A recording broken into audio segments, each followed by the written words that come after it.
Hi, my name is Ishwar Chauhan and I am pursuing degree second year in science stream at TTWRDC both at Adilabad, and I am here to express my views and speak few words on the Constitution Day, which is also known as National Law Day. Constitution Day is celebrated in India on 26 November every year. On this day, back in 1949, the Constituent Assembly of India formally adopted the Constitution of India, which came into effect on 26 January 1950. Now, I want to talk about that great person who was profound powerful Dalit leader and powerful politician and woman emancipator. Not only that, he was also an human rights profounder, and he has a razor sharp intelligence, and he belongs to Buddhism revivalist. Yes, I am talking about the father of constitution, Dr. Bhimrao Ramji Ambedkar. Dr. Ambedkar was born on 14th April 1891 in Ratnagiri, a small village in Maharashtra. He was born in a poor and Dalit family. In his early childhood, his mother passed away. Dr. Ambedkar and his father, Ramji Maloji Sakpal, enrooted from Ratnagiri to Satara, a small village in Maharashtra, for their livelihood. Dr. Ambedkar was very much interested in studying, but the society was aware of untouchables, and he was misused by the society. Dr. Ambedkar requested his father that he wanted to study in school. His father tried a lot, but many schools were rejecting him only because he belongs to Dalit caste. Finally, he got an admission in small school. In that school, all the teachers and students were ignoring him. No student was ready to do friendship with him, even though the teachers didn't allow him to enter into the class. He used to sit outside of the classroom and he used to learn the lessons. He felt alone and guilty. Sir Ambedkar faced many problems regarding untouchables. One day, he got punished a lot only because he drank water from the pot which is used for remaining all the students. He faced many difficulties in his early childhood. He completed matriculation and intermediate, which means 10 plus 2, in Junior College, Mumbai. Now, there was an exclamation for his further studies. In his village, there was a sant named Sayaji Maharaj Gaikwad, and he was a kind-hearted man. He sponsored Sir Ambedkar by giving a scholarship. By that scholarship, Sir Ambedkar refused to get admission in BA Economics and Political Science. But the society in India was against his education. But he didn't stop. He went to America, but his desire to study made him to educate in foreign country. He completed his MA in Political Science, Economics, History and Sociology in American top university, that is Columbian University.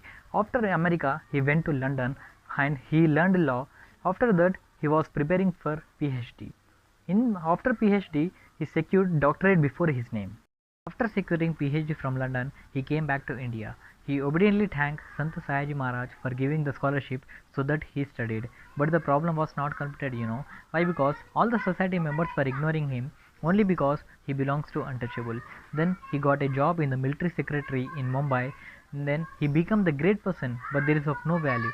Why? Because no one was giving the respect what should a military secretary should have. He was angry on society, and with a strong desire he started Satyagraha in 1927 for the rights for Dalit. Then he thought no children from the Dalit should face difficulty in educating and no women should be misguided. Then that's why he is called as a human rights profounder.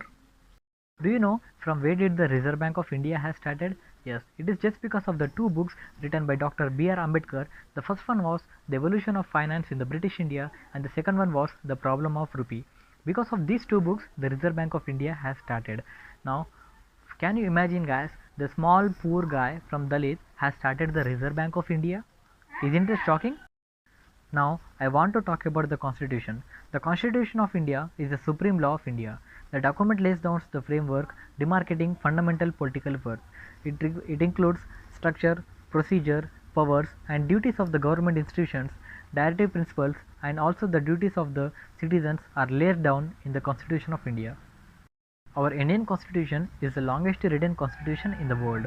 Our Constitution includes 395 articles in 22 parts and in 8 schedules.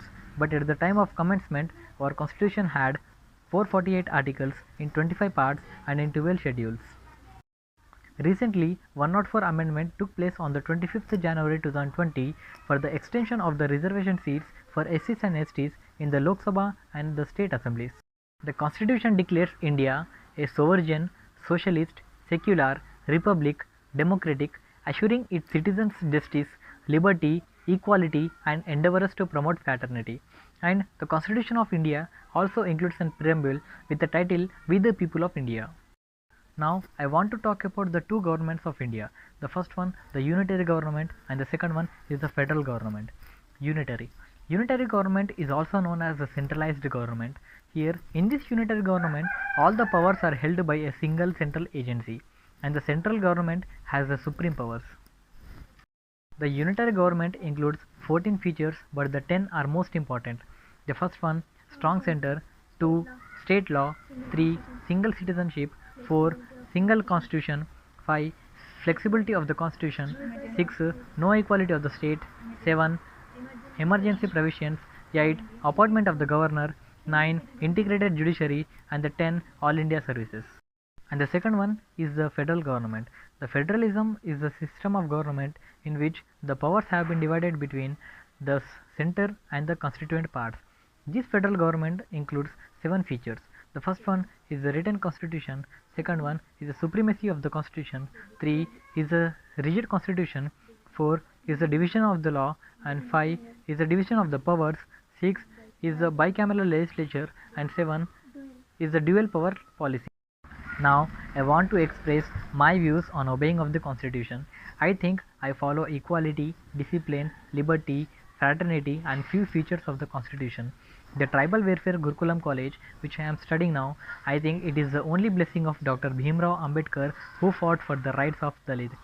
That is the only reason that I am standing in front of you and speaking fearlessly and studying in a tribal welfare Gurukulam. I think and I swear that Gurukulam is heaven for me, cause it provides many facilities, developing co-curricular activities, and so on. Now, the Gurukulam secretary, Dr. Praveen Kumar sir, is God for me. I heartfully thank Dr. Praveen Kumar sir and Vice President of Swaero Circle, Sampath Kumar sir, for giving me this wonderful opportunity for speaking on the Constitution Day. I expect we the students can get more opportunities for expressing our views, and I am not inferior to anyone. Jai Bhim, Jai Swaero.